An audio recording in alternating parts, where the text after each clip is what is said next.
Mathematics 9th class की book में से जो यूनिट नंबर 1 है उसका एक इंतहाई अहम क्वेश्चन समझते हैं। और ये वो क्वेश्चन है जो बोर्ड इम्तिहान में भी पूछा गया था।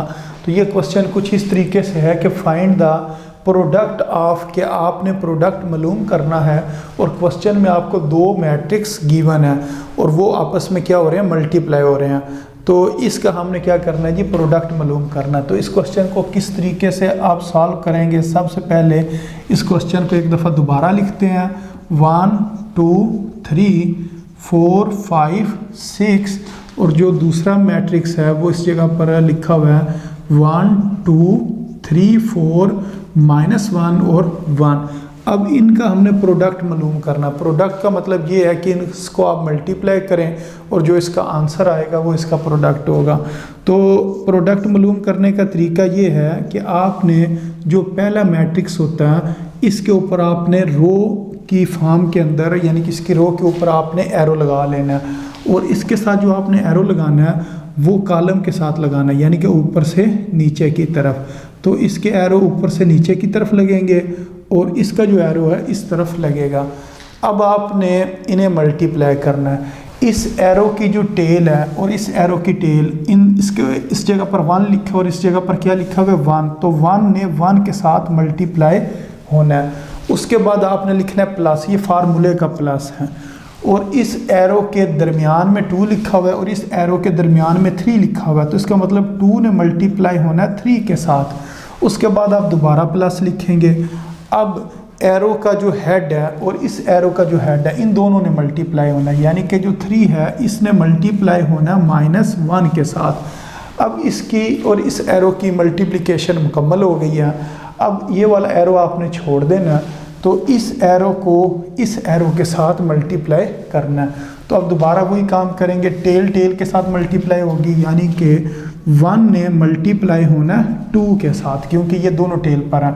फिर फार्मूले का क्या आएगा, प्लस। फिर एरो के जो दरमियान वाला हिस्सा है उसकी जगह पर क्या लिखा हुआ है 2 और इसके दरमियान में एरो के क्या लिखा हुआ है 4, तो इसका मतलब 2 ने मल्टीप्लाई होना 4 के साथ। फिर लिखेंगे प्लस, ये फार्मूले का प्लस है। फिर एरो का हेड और इस एरो का हेड ये मल्टीप्लाई होंगे, यानी कि 3 ने मल्टीप्लाई होना है 1 के साथ, तो इस जगह पर हम लिखेंगे 3 × 1। अब क्योंकि आगे कोई और कॉलम नहीं है इस वजह से यहाँ हमने ब्रैकेट लगा कर इसको इधर से बंद कर दिया। अब इसकी मल्टीप्लिकेशन मुकम्मल होगी। अब एक और एरो इस जगह पर बना लेंगे। बेशक ये वाला आप एरो ख़त्म कर दें इधर से, यहाँ लगा भी रहे तो कोई मसला नहीं है। अब इस एरो की और इस एरो की मल्टीप्लिकेशन करनी है, यानी कि 4 ने मल्टीप्लाई होना है 1 के साथ, टेल के साथ, फिर फार्मूले का प्लस, फिर एरो का दरमियान और इस एरो का दरमियान इन्होंने मल्टीप्लाई होना है। 5 ने मल्टीप्लाई होना है 3 के साथ, फिर लिखेंगे फार्मूले का प्लस, फिर एरो का हेड और इस एरो का हेड ये मल्टीप्लाई होंगे, तो 6 ने मल्टीप्लाई होना है -1 के साथ। अब इस और इस एरो की मल्टीप्लिकेशन मुकम्मल हो गई है। अब इस एरो और इस एरो की मल्टीप्लिकेशन करनी है, तो 4 ने मल्टीप्लाई होना है, यानी कि टेल के साथ 4 मल्टीप्लाई होगा 2 के साथ। इधर हम लिखेंगे 4 × 2, फिर फार्मूले का प्लस, फिर दरमियान वाले, इसके दरमियान में 5 लिखा हुआ है और इसके दरमियान में 4 लिखा हुआ है, तो 5 ने मल्टीप्लाई होना है 4 के साथ, फिर आ जाएगा फार्मूले का प्लस, फिर ये जो एरो है इसका हेड और इस एरो का हेड ये 6 है और इधर क्या है 1, इन दोनों ने मल्टीप्लाई होना है, तो इधर आप लिखेंगे 6 × 1। अब अगर आप देखना चाहें कि आपकी मल्टीप्लिकेशन ठीक है या नहीं, तो ये जो दूसरा नंबर पर है ये पहला, ये दूसरा नंबर पर ऊपर नीचे क्या लिखा हुआ है 1 1। अब ये तीसरा और चौथे नंबर पर भी ऊपर नीचे चीज़ सेम होनी चाहिए 3 3। फिर ये 5वां और ये 6वें नंबर पर भी ऊपर नीचे सेम होनी चाहिए, -1 लिखा हुआ।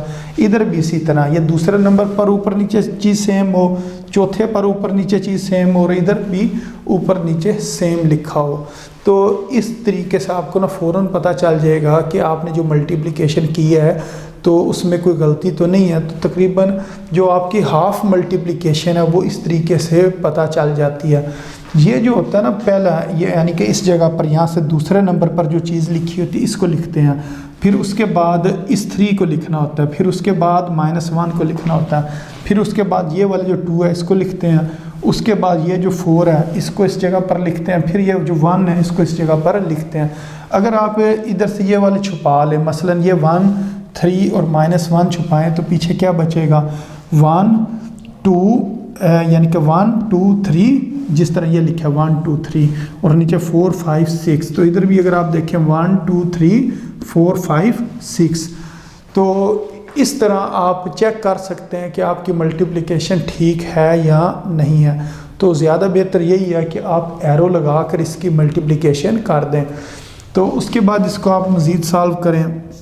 मसलन ये 1 को 1 से मल्टीप्लाई करेंगे 1 आ जाएगा, फिर प्लस 2 3 ज़ार 6 और ये जो प्लस है और ये माइनस, प्लस माइनस माइनस 3 1 ज़ार 3।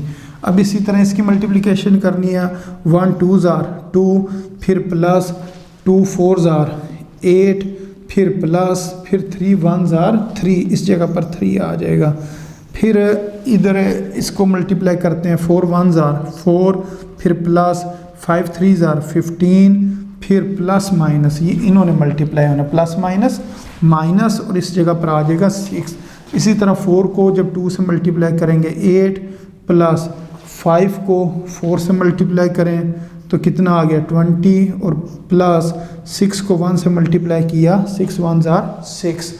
अब इनको बस एक स्टेप मज़ीद करेंगे और ये सॉल्व हो जाएगा। इनको ऐड करना है तो 1 और 6 7 में से 3 माइनस किए, जब 7 में से 3 माइनस किया तो कितना आ गया 4 आ गया। 2 और 8 10 में 3 ऐड किए कितना आ गया 13। तो 4 और 15 कितने हो गए 19 में से जब आपने 6 माइनस करने हैं तो इधर क्या आ जाएगा 13 आ जाएगा।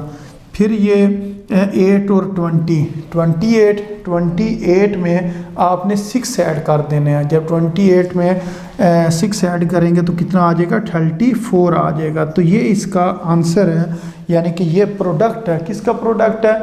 इन दोनों मैट्रिक्स को जो हमने मल्टीप्लाई किया है और इसका जो जवाब आया है जो प्रोडक्ट की फॉर्म में है वो क्या आया जी 4 13 और 34। तो इस तरीके से इस क्वेश्चन ने सॉल्व होना था।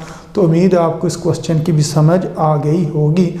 तो अपनी दुआओं में याद रखें। अस्सलामु अलैकुम वरहमतुल्लाहि वबरकातुहू।